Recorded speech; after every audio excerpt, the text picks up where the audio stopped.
Me too. It's good to see you guys. Yeah. Believe me when I tell you, someone picked it up. First of all, I hate daily evidence. And obviously, I did it. When I saw it, I was like, huh? In any event, he erased it, and that's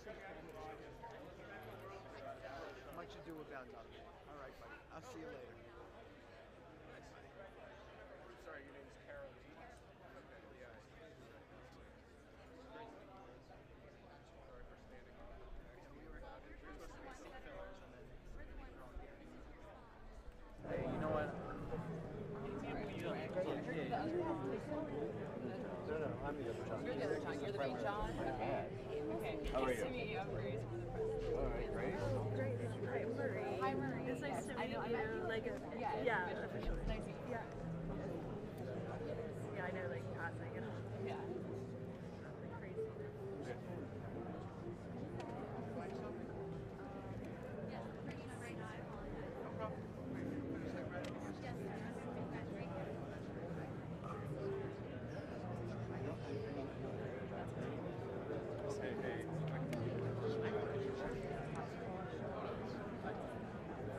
Yes.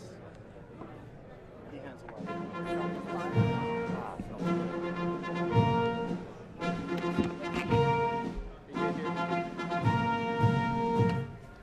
Ladies and gentlemen, the President of the United States.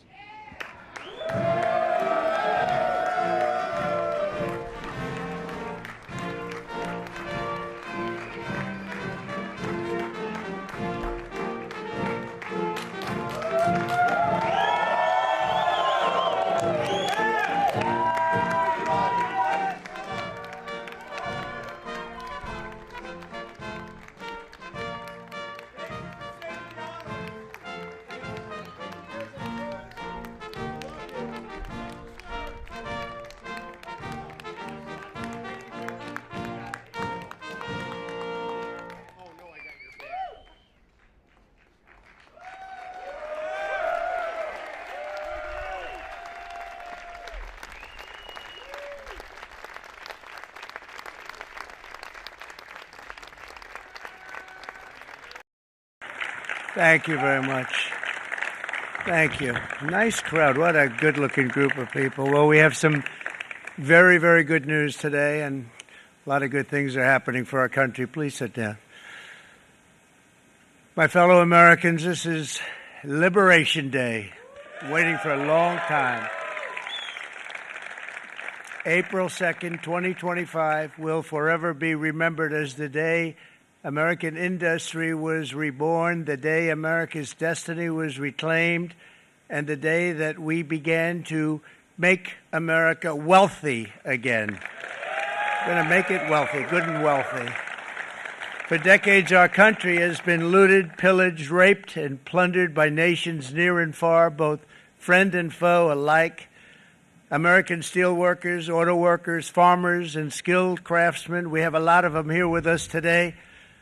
They really suffered gravely. They watched in anguish as foreign leaders have stolen our jobs, foreign cheaters have ransacked our factories, and foreign scavengers have torn apart our once beautiful American dream. We had an American dream that you don't hear so much about. You did 4 years ago, and you are now, but you don't too often, and for many years and decades even, you didn't hear too much about. Our country and its taxpayers have been ripped off for more than 50 years, but it is not going to happen anymore. It's not going to happen. In a few moments, I will sign a historic executive order instituting reciprocal tariffs on countries throughout the world. Reciprocal, that means they do it to us and we do it to them. Very simple. Can't get any simpler than that. This is one of the most important days, in my opinion, in American history. It's our declaration of economic independence. For years, hardworking American citizens were forced to sit on the sidelines as other nations got rich and powerful, much of it at our expense. But now it's our turn to prosper, and in so doing, use trillions and trillions of dollars to reduce our taxes and pay down our national debt, and it'll all happen very quickly. With today's action, we are finally going to be able to make America great again, greater than ever before.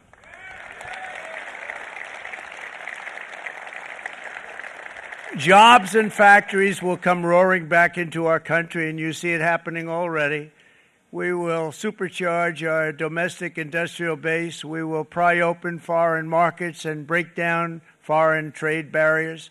And ultimately, more production at home will mean stronger competition and lower prices for consumers. This will be indeed the golden age of America. It's coming back. We're going to come back very strongly. We're pleased to be joined on this momentous occasion by Vice President J.D. Vance. J.D., thank you. Thank you. Thank you very much. Where are you, J.D.? No, that wasn't too hard to find. I was looking, he likes to take a low-key attitude, so it'd usually be sitting right in front. He's gaining a lot of confidence, Mike, isn't he? And nearly my entire cabinet is here, as well as Speaker Mike Johnson, who's done an amazing job.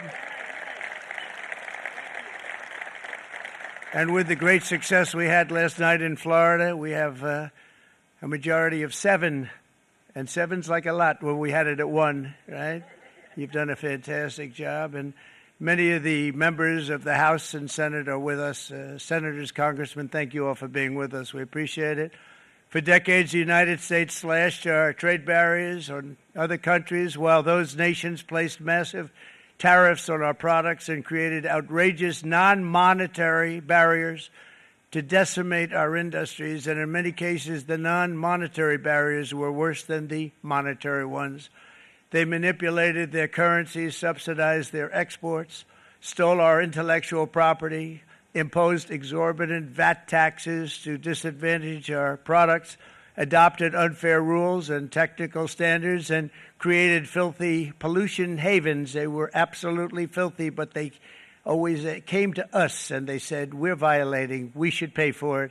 It's all detailed in a very big report by the U.S. Trade Representative on Foreign Trade Barriers, and I'll just hold it up for you. It's available, and you don't have to pay too much. As I understand it, you'll pay nothing. It's a lot of work for something, actually, because it's a special book. It's very upsetting when you read it, when you see what people have been doing to us for 30 years. This all happened with no response from the United States of America, none whatsoever. But those days are over. Let me offer just a few examples of the vicious attacks our workers have faced for so many years. The United States charges other countries only a 2.4 tariff on motorcycles. Meanwhile, Thailand and others are charging much higher prices, like 60%. India charges 70%. Vietnam charges 75%, and others are even higher than that. Likewise, until today, the United States has for decades charged a 2.5 tariff. Think of that, 2.5% on foreign-made automobiles. The European Union charges us more than 10% tariffs, and they have 20% VATs, much, much higher. India charges 70%, and perhaps worst of all are the non-monetary restrictions imposed by South Korea, Japan, and very many other nations. As a result of these colossal trade barriers, 81% of the cars in South Korea are made in South Korea. 94% of the cars in Japan are made in Japan. Toyota sells 1 million foreign-made automobiles into the United States, and General Motors sells almost none. Ford sells very little. None of our companies are allowed to go into other countries. And I say that, friend and foe, and in many cases the friend is worse than the foe in terms of trade. But such horrendous imbalances have devastated our industrial base and put our national security at risk. I don't blame these other countries at all for this calamity. I blame former presidents and past leaders who weren't doing their job. They let it happen, and they let it happen to an extent that nobody can even believe. That's why, effective at midnight, we will impose a 25% tariff on all foreign-made automobiles.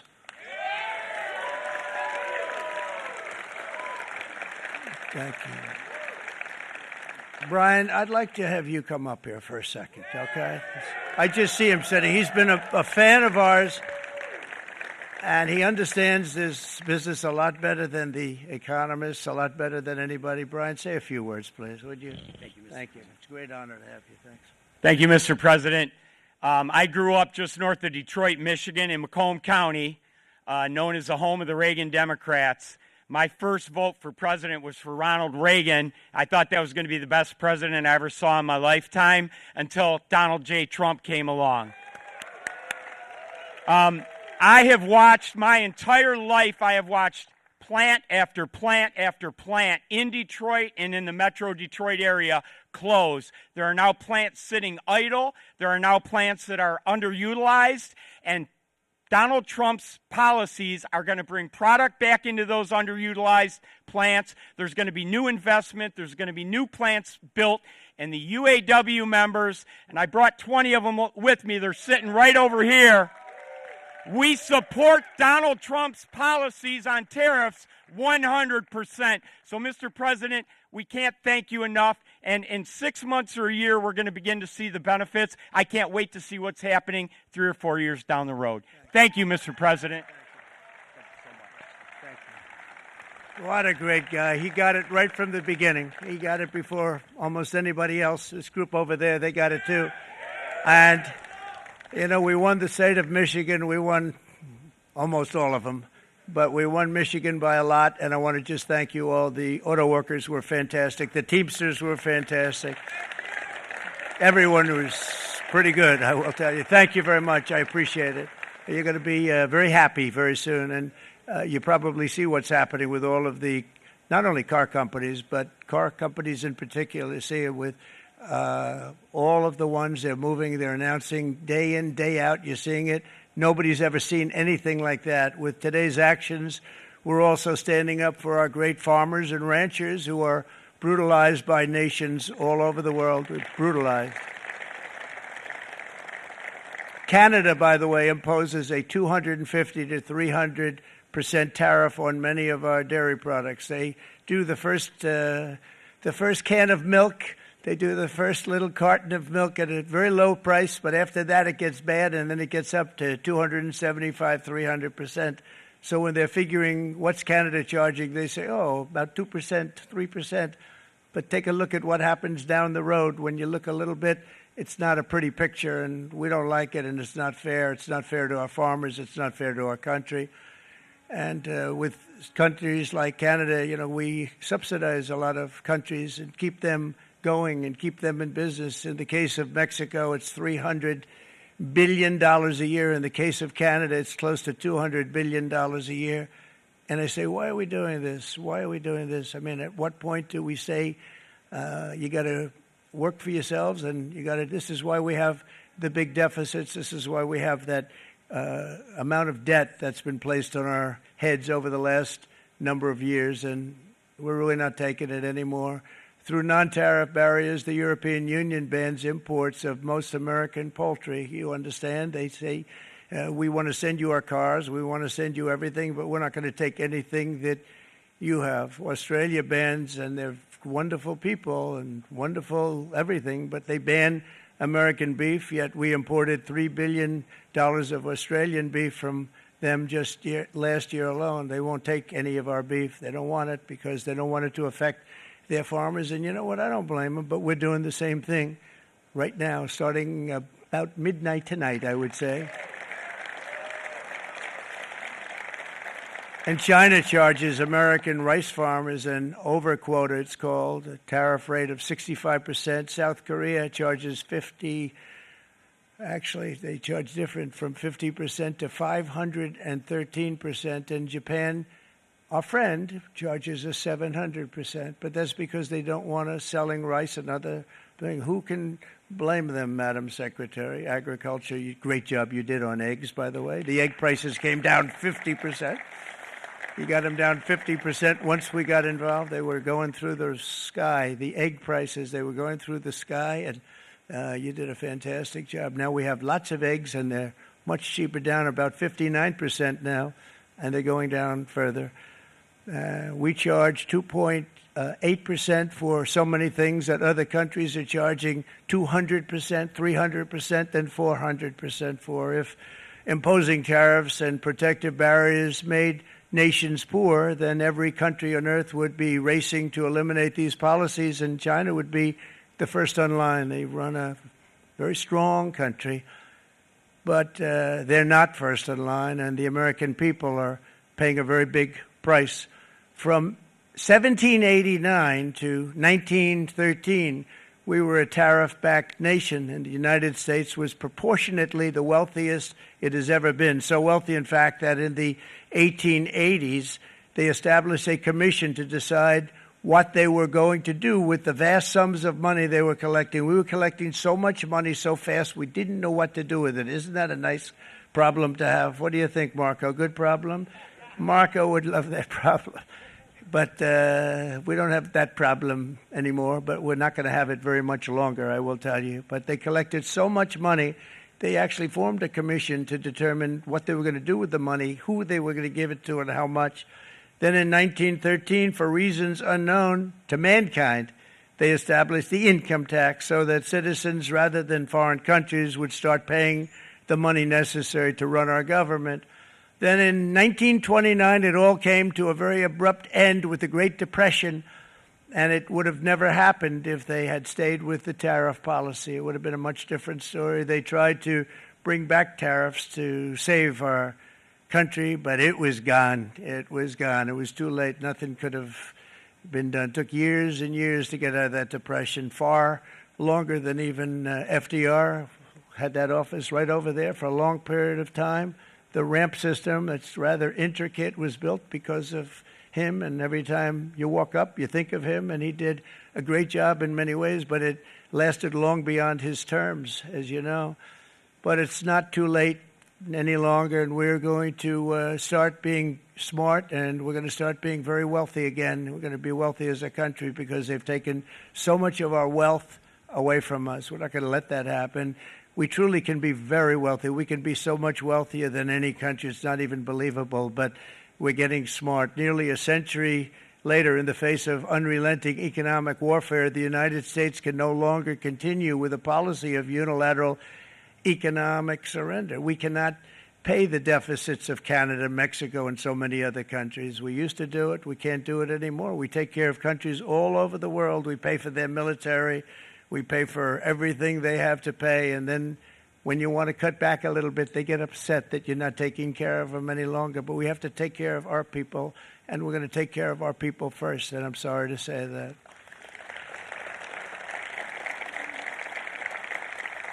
And today we're standing up for the American worker, and we are finally putting America first.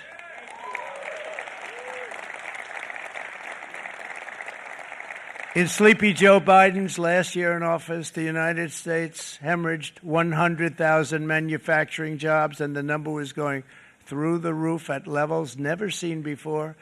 And our trade deficit reached a record $1.2 trillion, which is unheard of.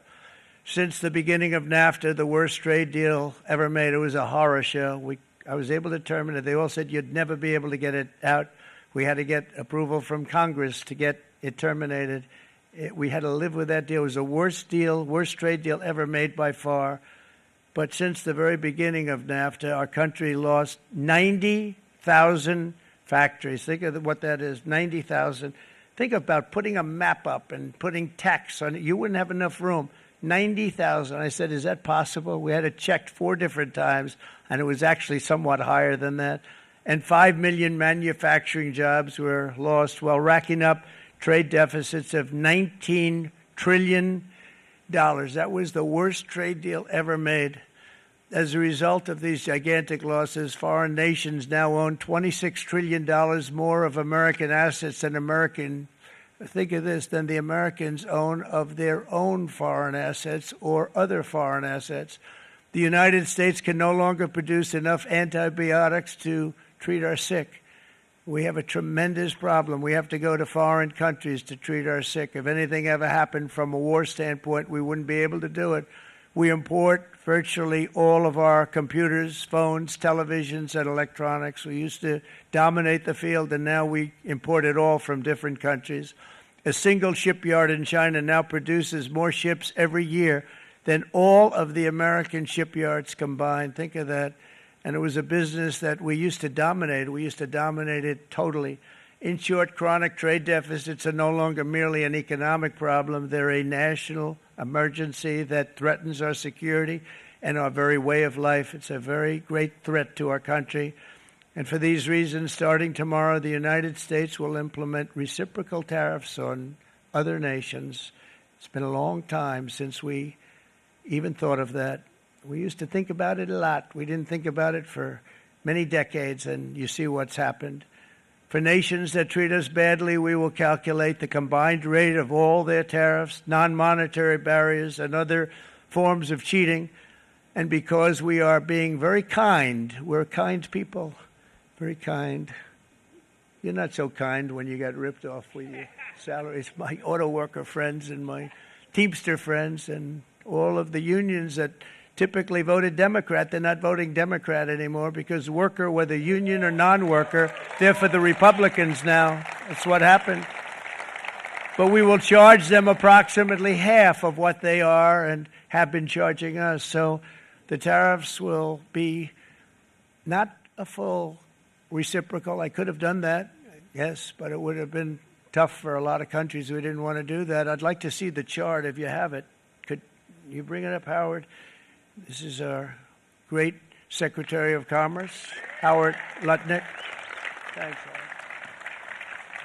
So if you look at that, China, first row, China, 67%. That's tariffs charged to the USA, including currency manipulation and trade barriers. So 67%, I think you can, for the most part, see it. Those with good eyes, with bad eyes. We didn't want to bring, it's very windy out here. We didn't want to bring out the big charts because it had no chance of standing. Fortunately, we came armed with a little smaller chart. So 67%, so we're going to be charging a discounted reciprocal tariff of 34%. I think, in other words, they charge us, we charge them less. So how can anybody be upset? They will be because we never charge anybody anything, but now we're going to charge. European Union, they're very tough, very, very tough traders. You think of European Union, very friendly. They rip us off. It's so sad to see. It's so pathetic. 39%, we're going to charge them 20%, so we're charging them essentially half. Vietnam, great negotiators, great people. They like me, I like them. The problem is they charge us 90%. We're going to charge them 46% tariff.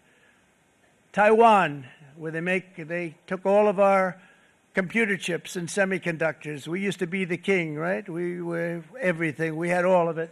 Now we have almost none of it, except the biggest company is coming in. We're going to end up with almost 40%. Lee Zeldin's working to get their approvals.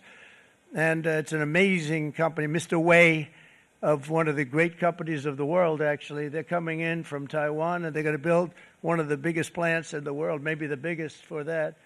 But 64%, we're going to charge them 32%. Japan, very, very tough, great people. And again, I don't blame the people for doing it. I think they're very smart in doing it. I blame the people that sat right in that Oval Office, right over there, right behind the Resolute desk or whichever desk they chose.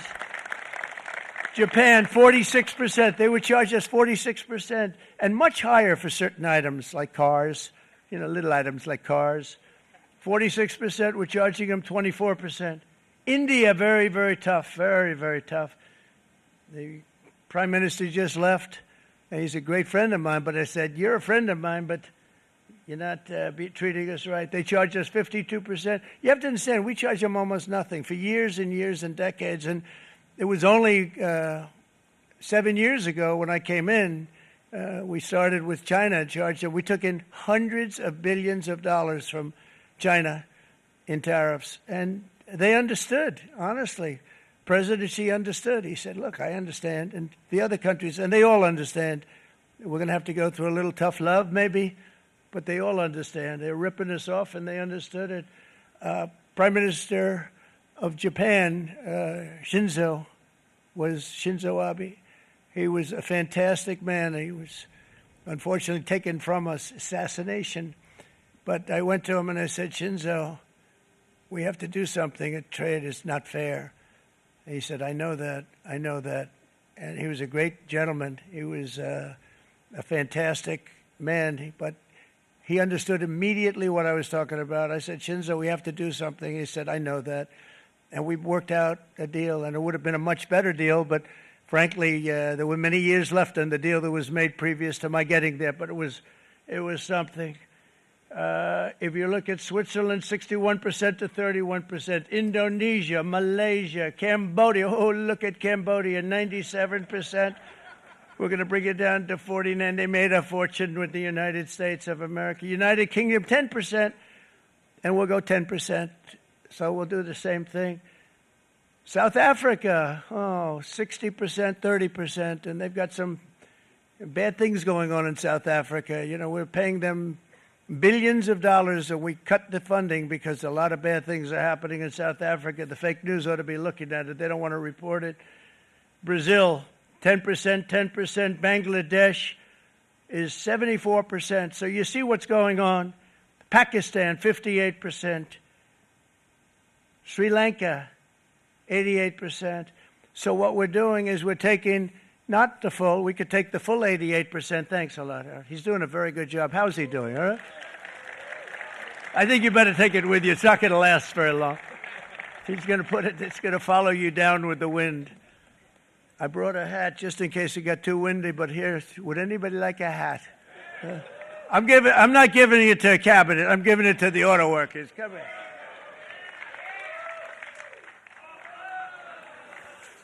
Thank you, fellas. Get it. That's it. That's it. They deserve it more than our cabinet. Our cabinet has plenty of hats. But you see the numbers. The numbers are so disproportionate. They're so unfair. At the same time, we will establish a minimum baseline tariff of 10%. You notice that on the chart. And that'll be on other countries to help rebuild our economy and to prevent cheating. So we're going to have a minimum of cheating, and we're going to be very severe on the people that at the gate that watch the tariffs and watch the product coming in, because there's been a lot of bad things happening at the gate because the money is so enormous that you're talking about. There's never been probably anything like it in terms of the enormity, and there are a lot of bad things happen at the people that do the check-in, and they're looking at 10-year jail sentences if they do play. We're going to treat them so good, but if they cheat, the repercussions are going to be extremely strong.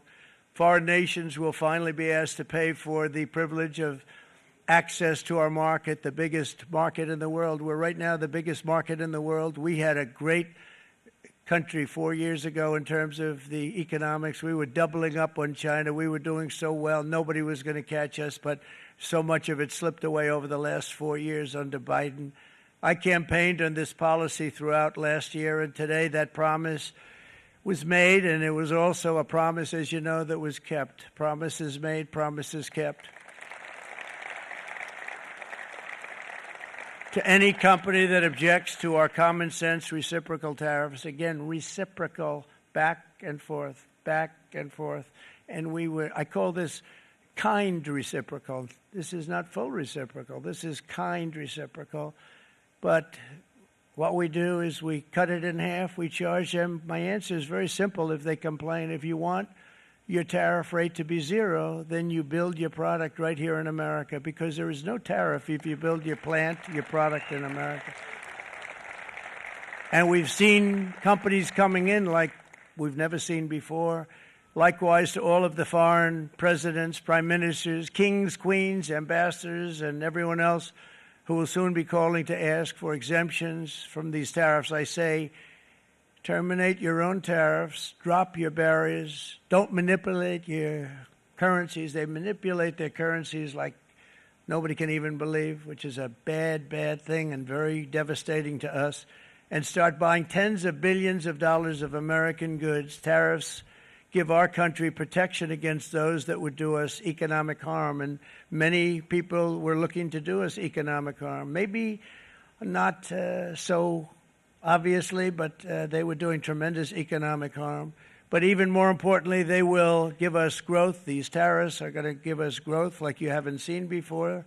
And it'll be something very special to watch. I am so looking forward. And Brian, it's going to happen even faster than you said. You know, you might say, but it's already started. It's already started. Work's already begun on plants all around the country. And you see that as before. These are big, rich companies. We have $61 billion started on a big plant going up. It's going to be announced over the next 2 days, and they already started work. Many of these the biggest companies in the world, they've committed to build. We're going to build, sir.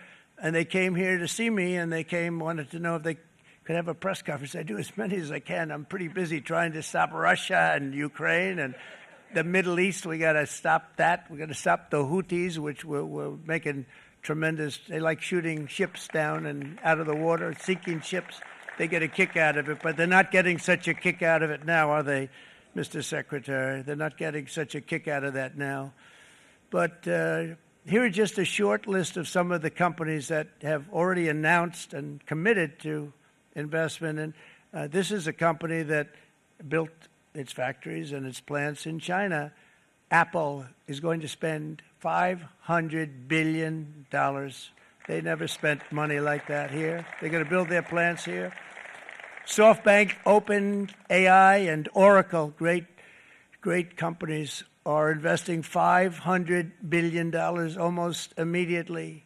NVIDIA, a hot company, is investing hundreds of billions of dollars. They just announced. TSMC, the biggest, most important company in the world of chips from Taiwan, with no investment from us, is investing $200 billion. And they said the reason was, number one, the election of November 5th, and number two, the tariffs. They don't want to pay the tariffs, and the way they're not paying it is to build their plant here. So we're going to go from almost no percentage. We used to have 100% of the chip market. Now it's all in Taiwan. Almost all of it's in Taiwan, a couple of other countries, but mostly in Taiwan. And think of it, we had 100%. We lost it because of people in that office that didn't do their job. They allowed it to be stolen from us. Johnson & Johnson, great company, $55 billion. Eli Lilly, $27 billion. Meta is investing $500 billion. Wow. DeMac is investing $20 billion. CMA, CGM, $20 billion. And then you have Merck and Clarios, Stellantis, General Motors, GE Aerospace, Honda, Nissan, Hyundai are all putting in billions and billions of dollars, and they're committed 100%. So. And we've never had, and this is after 2.5 months. This is after just a short, this all took place as soon as we came out with what everybody wanted to do. You know, I watched a gentleman today on television. He used to work with Lee Iacocca, a very respected automobile person, and he said, you know, because they're asking people, they try and get as many negative people as they can, but they can't find them too much. It's pretty hard to find in terms of what we're doing, especially when they see all this investment. They said, so tell me, what do you think of what Trump is doing from the automobile standpoint? He said, I can't believe it.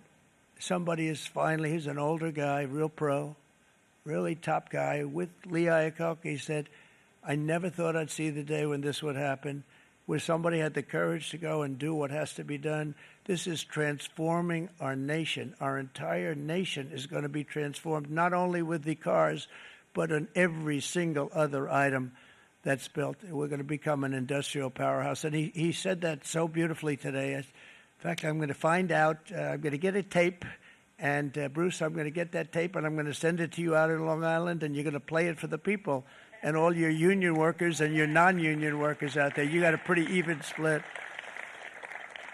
But we have, so far, it looks like we're going to have about $6 trillion of investments, and you wouldn't do that in years in this country over the last number of years. $6 trillion, and that's going to be much higher by the end of the year. And think of what $6 trillion is.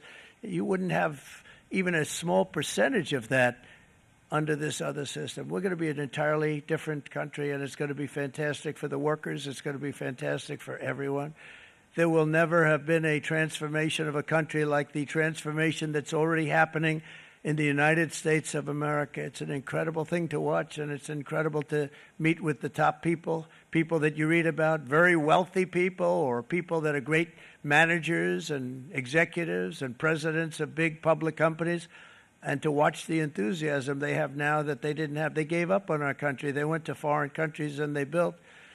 Companies are pouring into our country at levels never seen before, with jobs and money to follow, and it's really beautiful. In the coming days, there will be complaints from the globalists and the outsourcers and special interests and the fake news. Always, the fake news will always complain.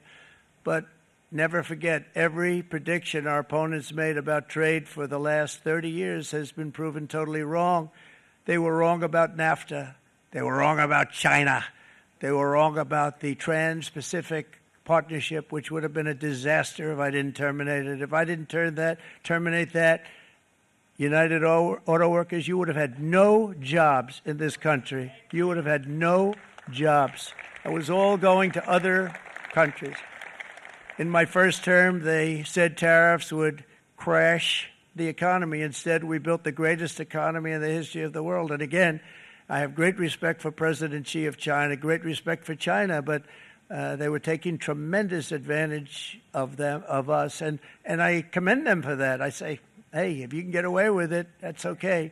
But, they understand exactly what's happening, and they probably, most of them are saying it's about time they did something, but and they're going to fight, and they're going to fight fair. Everyone's going to fight. It's like, I say to the leaders, look, you got to take care of your country, but we have to start taking care of our country now. We can't do what we've been doing for the last 50 years. From the day of my election, the stock market went up in my first term 88%, with NASDAQ going up 155%, more than any president has ever had in any term in office, by far. And I think we're going to blow that away. And maybe the numbers won't show, but I think they're going to show much better than even those numbers. But what you're going to see is you're going to see activity, that empty, dead sites, factories that are falling down. Those factories will be knocked down, and they're going to have brand new factories built in their place. They're not only talking about renovating, they're talking about brand new, the best anywhere in the world, the biggest anywhere in the world. I have a friend who builds car plants, and I said, I want to see the biggest and the best. He said, well, we have to go to Mexico. I said, no, I want to see it in the United States. He said, we're not building them in there. This is a year and a half ago during the campaign. He said, we're not building it. You'd have to go to Mexico.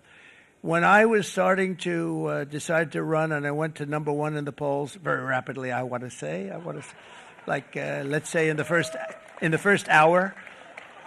And then shortly thereafter, it looked like I was going to win, and the fake news was saying, oh, no, don't do this. What they don't know is if I didn't win, they would have really been in trouble, because nobody wants to read them anyway. But I tell you what, when it looked like I was going to win, I announced that I was going to be doing exactly what we're talking about today. Great consistency, actually, because I've been talking about it for 40 years, but because I saw what was happening 40 years ago. If you look at my old speeches when I was young, very handsome, my old speeches, and that people would say, I'd be on a television show, I'd be talking about how we were being ripped off by these countries. I mean, nothing changes very much. The only thing that changed were the countries, but nothing really changes. But it's why it's such an honor. It's such an honor to be finally able to do this.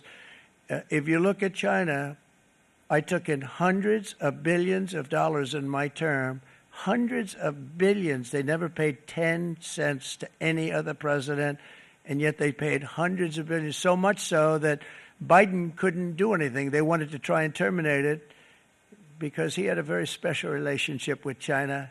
You know what the relationship was? He had a special relationship. But the numbers were so big,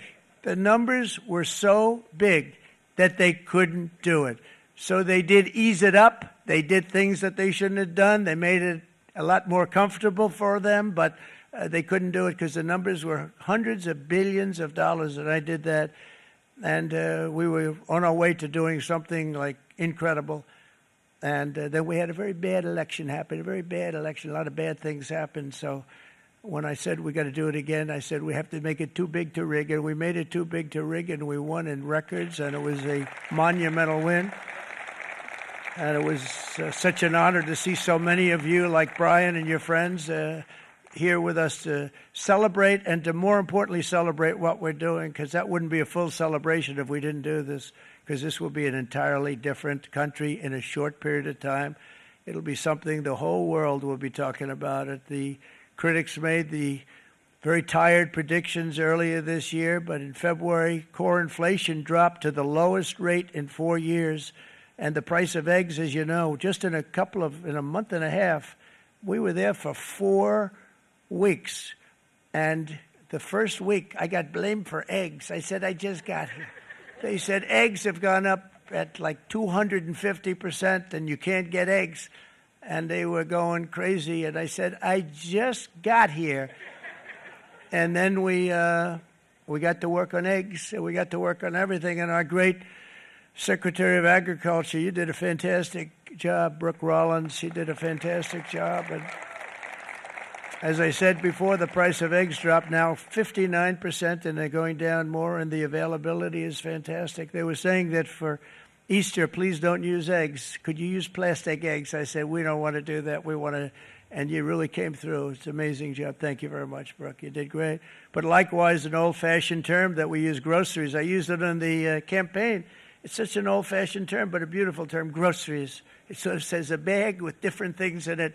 Groceries went through the roof, and I campaigned on that. I talked about the word groceries for a lot, and energy costs now are down. Groceries are down. Gasoline is way under $3, and people are beginning to be able to buy things and live again. We brought prices way down. We created 10,000 already in a few weeks, new manufacturing jobs. And it was that took place in 1 month, numbers that they haven't seen in a long time. We had virtually no inflation under my term. We had virtually no inflation for 4 years. But after transitioning over to Sleepy Joe, it went from almost non-existent to the highest in the history of our country. They had the highest inflation in the history of our country, brought up by energy and bad spending and bad policy, and a lot of bad things happened. How about allowing millions and millions and millions of people to pour into our country with open borders, where it's so sad to see even now. And I see our great secretary you have done. Stand up, please, Christy. Stand up. Christy Noem. And Tom Homan. These people are doing a great job, but gotten them out in records. We have problems with judges that don't want them to go out. They want Tren de Aragua, and they want MS-13, the most vicious gangs ever. Nobody's ever seen anything like it. Absolute killer gangs. They kill people. They don't even think about it. And we put them out, and we have judges now, radical left judges that they don't want them to go out. They want them to even be brought back. Let's bring them back. You've done a fantastic job, and please thank everybody. Homeland Security, thank everybody. Appreciate it. And we now have a border that's the best border that we've ever had, even better than it was my first term. My first term we did good, but this one we really specialized in. We've done really well. And we had records then. We had the best, safest border. 4 years ago, we had the best border there ever was. And now we have, you've actually matched it and done even better. And we're going to get it down the right way. And we want people, by the way, to come into our country, but we want to come in through a legal process. We want them to come in legally. We need more people. We need people to run these plants and to help the auto workers and the Teamsters and the non-union people and everybody else. But we need people and the farmers. And we're going to let people come in, but they want to come in. We want them to come in legally. They have to have the capability of loving our country, not people that hate our country. We don't want them in our country. And now we're going to pass the largest tax cuts in American history, and that's where we're relying on Mike and John Thune. And we will not cut Social Security, Medicare, or Medicaid benefits, and the Democrats will, because if they got in, the entire economy would collapse. This country was heading for a collapse under the people that you saw. They were horrible, I think one of the reasons people like the job, I have my highest approval ratings because I think they're comparing me to the worst administration in the history of our country, so I appreciate that at least. But Speaker of the House Mike Johnson and Senate Majority Leader, appreciate it, Mike. John Thune have been fantastic, by the way. But they've been working tirelessly on taking the next step to pass the plan for our one big, beautiful bill. I'd like to name it that if you can. One big, I made that statement about 6 months ago, and everybody calls it one big, beautiful bill. And it will be that. It'll have everything, the big tax cuts and every incentive there is. And it'll be fantastic. And by the way, for the cars, we're asking for an interest deduction on a loan. So if you build the car, only in America we do it, Brian. If the car's not built in America, you don't get the interest rate deduction. But if you build the car in America, if you buy a car, if it's built in America, then you get an interest rate deduction, tax deduction, and that's a big thing. It's going to be a big thing. I think that's going to pay for itself very quickly, that deduction. Never happened. We've never had anything like that before. Somebody said, where do you get the idea? Because it's so basic. You would think that would have happened a long time ago. It never did, and I'm very happy it didn't because now I can say that was my idea.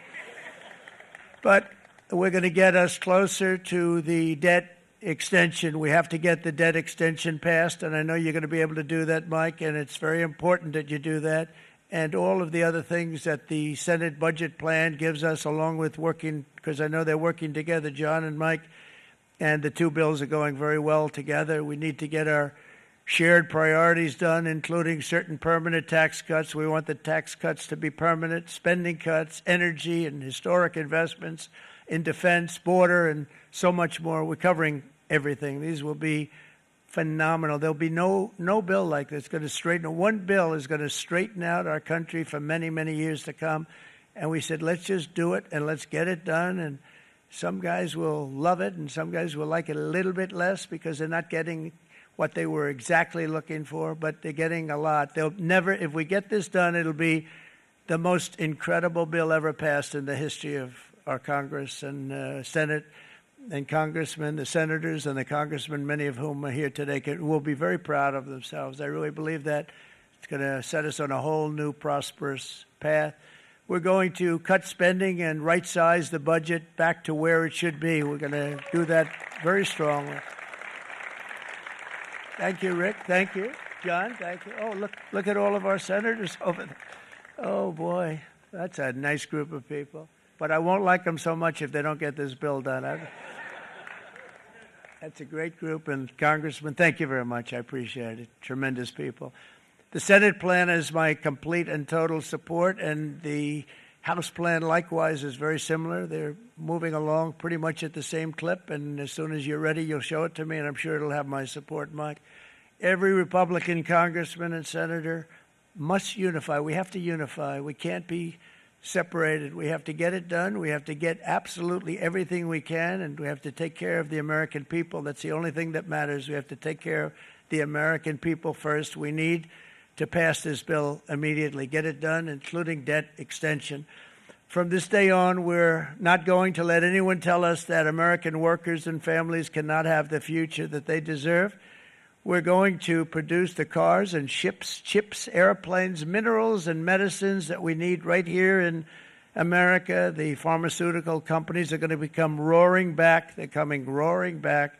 They're all coming back to our country because if they don't, they got a big tax to pay. And if they do, I'll be very happy, and you're going to be very happy, and you're going to be very safe. We're going to build our future with American hands, with American heart, American steel, and we're going to build it with American pride like we used to.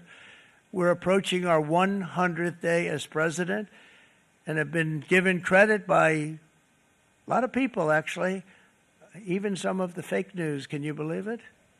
Which in this case hopefully isn't fake, for having done more in that time than any other administration in the history of our country in the first 100 days. I think we've had an amazing, in terms of what we've done, what we've gotten accomplished. I'd like to see if we can get that war ended and another war from not starting in the Middle East. We have to get Russia. They're losing 2,000 on average, 2,500 people today, young people, soldiers, Russian. Think of that, 2,500 through some days, but on average, probably over about a 1 week period, it's 2,712, they say. They're losing those soldiers. They're dying. They're being decimated. And they're not from our country, but they're from other countries. But they're human beings. They're from Russia. They're from Ukraine in this period, most of them. And we're going to get it stopped. It's a senseless war that would have never happened if I was president, and it shouldn't be allowed to go on. And I think we're being given good cooperation by Russia and by Ukraine, but we have to get it stopped. It's humanity. It's humanity. It's a terrible thing.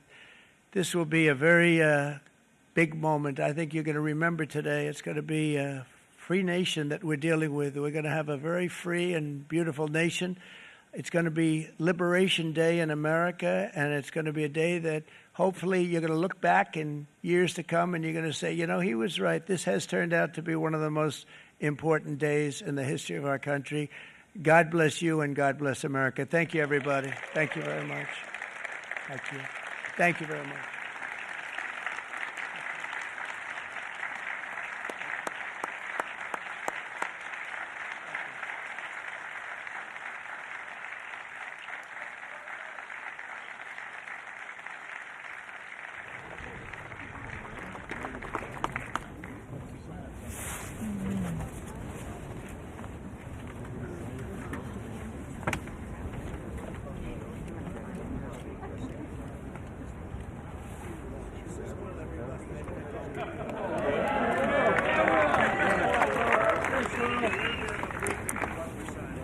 Good afternoon, y'all. We have two documents prepared for the president's signature today. One closes what's referred to as the de minimis loophole with respect to imports from the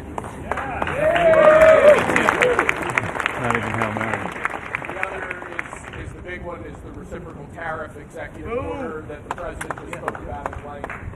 This is obviously a huge deal, and it's been an honor to be a part of your team getting started.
What will you do if